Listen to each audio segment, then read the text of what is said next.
Welcome back, Falcon fans. Garen Shawns here with Coach Young. Coach, coming off a huge 21-16 win against Braswell last week, and now the 6-3 Falcons are going to take on the 1-8 Lebanon Trail.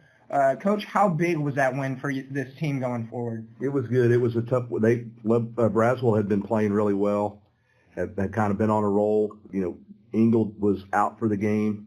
We knew it was going to be tough, especially offensively. They have a lot of good athletes and size, but I thought our defense played like I told them we needed them to, and shut them down and keep them low on points, and they were able to 2 touchdowns. So it was a big win, and our kids were excited, and now we just got to take care of business this week and move on to the playoffs. Yeah, Coach, talking about that defense, Daryl Miner just seemed to have watched film for 4 weeks on Braswell. He was in the backfield every single screen pass, and talk about Zach Blakely a little bit. He stepped up to the plate, had 8 tackles and an interception, one of those sophomore guys that was recently moved up this year. Yeah, Stud Halter was out. He's going to miss again this week, but we think we'll get him back the next week. But that's what you have to do this time of year. There's going to be some of that, people banged up and people out, and some of the difference between winning and losing games this time of year can be guys like, Zach and those guys stepping up and making plays and helping us out when somebody goes down. Without Brandon Engel, your 2 leading receivers were Kylie Smith and Braden Kane. Both had 46 yards respectively. Zephyr Schmidt only 155 yards, a touchdown, did have 2 turnovers. How are y'all going to change this for the Lebanon Trail game, knowing that they're struggling a little bit in the district? Are y'all wanting to get that offense going again? Well, yeah, we played pretty decent. I thought we blocked fairly well. They did, even though they didn't score a lot, Braswell, they did move the ball some and controlled some clock. And the turnovers were really the 2 big ones. They were in the kind of position of the field, I think, hurt us on some points. And we could have easily scored 20, 28, or 35 if we don't turn those balls over. So it's really about just taking care of the ball better, I think, is the main focus that we've had this week, and being a little bit smarter in some of our decisions when it seems like we're trying to get extra yards or make it. It's not. You don't have to always score every play, and you're not always going to score 50 points a game. Sometimes scoring 30 is good, and we worked on that this week, and we should have a good offensive output tonight. So, Coach, with that big win last week against Braswell, that did slot y'all in for 4th place in the district, which for the most part secures your spot, bearing a win against Lebanon Trail. Then you will definitely be in the playoffs. How big was that for the locker room, and how excited are those guys, and especially the seniors, being able to win that game, knowing that they could possibly go to the playoffs now? Right. We'll end up getting 3rd place if we win. The way the tiebreaker works, if Frisco loses to Lovejoy, which I would imagine will probably happen, Lovejoy's a pretty good favorite, then it'll be a 3-way tie between us, Denison, and Frisco, and we're actually going to get first out of that because of points. We'll end up getting 3rd place unless Frisco beats Lovejoy, and then we could get 4th place. But there's not a real big difference. That other district has been pretty close. So, but we just need to take care of our game, and we'll be in the playoffs. Well, definitely. It's a big thing for those guys to be able to make it to the playoffs. Now 2 years in a row after barely missing out the year prior.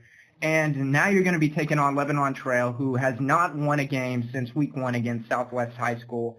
Lost last week 42-7 against Princeton. And their 2 big guys are quarterback Lucas Rexon and wide receiver Drew Donnelly. So really, are y'all just trying to stop that passing game on defense? Yeah, it's working on their stuff, but I think it's kind of like the week against Memorial. We just need to work on, I think you do better off on these weeks to really focus in on little things that we've been doing wrong, get back to playing good technique, take the week to get better. And that's our goal during practice this week and during the game. Coach, the offense they've kind of had to play behind the chains recently. How are y'all going to try and change that going forward? Well, we just need to run the ball better. First down run plays are very important, especially come playoff time, and we've been working on that, doing some different things. There's some things that we're going to probably do different when we get in the playoffs that we haven't been doing now. We may not do a whole lot of that new stuff tonight, but I think, first down runs are something we're going to have to be well at in the playoffs if we're going to win playoff games. You brought up that running game, which brings me to this. Will Adarius Fleming be involved in the running back rotation? He did have 14 carries for 91 yards, averaged 6.5 yards per carry against Memorial. Are y'all wanting to get him involved certainly this upcoming game, but in the playoffs. It just depends on how it goes. But he's going to get some carries here tonight against Lebanon Trail, and we'll see how it goes.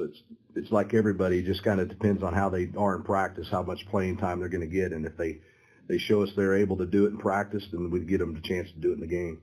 Coach, is it tough when you're playing teams like this? That they struggle in the district, and they're constantly trying to change their game plan. Is it hard to kind of game plan against what they're doing because they're struggling in several facets of the game? Yeah, I think that's why, like I said, you just go back to doing your basic stuff and working your technique and make sure you're doing your stuff right, and don't worry so much about your opponent, but worry about how you're playing and being sharp and taking care of the football and doing your assignments correctly yourself.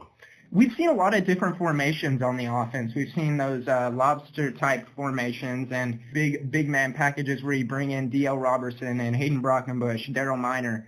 Now, could we see something different, possibly diamond formation or two-back sets with another back split out wide now that you have three pretty good running backs? Yeah, there's other things that, like I said, we've got in the works. And like I said, when you hit playoff time, you need to have everything on deck. And there's some things we've been working on, but we don't want to talk about it too much right now or show it in this last game, but there are some different wrinkles we're going to have. Injury reports. I know you said that Ty Studhalter is going to be out for a couple of weeks. Any other guys, and what's going on with them?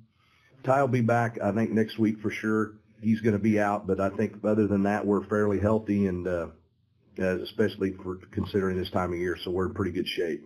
Coach, last week we did see, I'm going to stick with the injury report for a little bit. We did see Ty Studhalter and Brandon Ingle both kind of try and go out there and test, their injuries during warm-ups. Obviously they weren't good enough to go, but what were the injuries with them? Well, they just got banged up, and it's really precautionary, and they still can run around. It's more just staying away for some contact and making sure we get them when we need them here in a couple weeks. How important is Brandon Ingle to the game plan? Because we did see the passing game kind of struggle a little bit with, as you can see, 155 yards through the air. Played well, but you could definitely see that there was something missing with the big play threat in Brandon Ingle. If y'all are without Brandon Ingle once again, are y'all going to try and maybe do a couple of trick plays, throw Ryan Hull in there for a couple more plays? Yeah, Ryan did a good job filling in, but people are going to play us different when Brandon's not playing. He makes a difference like other teams don't have. When you don't have a guy like Brandon that can really scare you and get downfield on you, you can really get after a man-to-man and play zero coverage, and that's what they did against us. What makes it really hard to run the ball, it makes it hard to throw the ball to other people. So having him in there makes that whole difference because they can't play us the way that Braswell was playing us the other night. Coach, what can y'all say about how good the defense has been so far? It's definitely held the Denton Braswell to under 20 points, and obviously had some huge stops with Daryl Minor and D.L. Robertson, and Jared Finley had one heck of a game as well. How proud are you of those guys? It's been great. I think if there's the one thing we have to get better at is getting turnovers. That's been a problem. And you can play great defense and play pretty good offense, but if you turn it over once or twice, and it's hard to just say, well, we don't need to turn it over. You're going to have a turnover. I mean, if you average one turnover a game for the season, you've done really well turnover-wise. The problem is when you play good teams and they don't turn it over and you turn it over once, it can be the difference in the game. The Lovejoy game was really a big part of that was, Braswell, we have 2 turnovers. They don't turn the ball over, so it keeps it closer. So turnovers are going to be something we got to get. I think we've missed some interceptions we should have caught, and we know whenever there's a ball on the ground, we got to get on them. Because turnovers are going to be what's the big difference come playoff time with good teams. That's really will be the difference in those games. Well, there is always the possibility of bringing a turnover chain or a turnover chair over there on the sideline to get those players going a little bit. Hopefully they can get those turnovers going a little bit against Lebanon Trail. The kickoff is on Thursday night at Toyota Stadium at 7 o'clock. Coach, thank you so much for your time. All right, we'll see you. All right, be sure to tune in to 92.9 for your in-game stadium broadcast. Or if you're at home, tune in to the Lake Dallas Quarterback Club broadcast YouTube channel for our live broadcast as well.